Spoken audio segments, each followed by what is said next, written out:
ततो युद्धपरिश्रान्तं समरे चिन्तया स्थितं रावणं चाग्रतो दृष्ट्वा युद्धाय समुपस्थितं देवतैश्च समागम्य द्रष्टुमभ्यागतोरणम् उपागम्य ब्रवीद् रामम् अगस्त्यो भगवांस्तथा राम राम महाबाहो शृणु गुह्यं सनातनम् येन सर्वान् नरीन् वत्स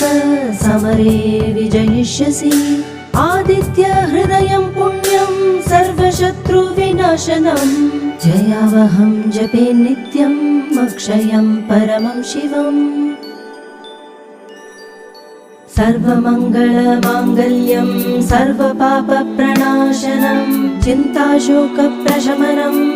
आयुर्वर्धनमुत्तमम् रश्मिमन्तं समुद्यन्तं देवासुरनमस्कृतं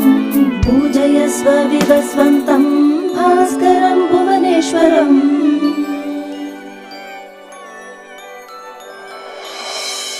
सर्वदेवात्मको हेश तेजस्वी रश्मिभावनः एष देवासुरगणान् लोकान् पातु गभस्तिभिः एष ब्रह्मा च विष्णुश्च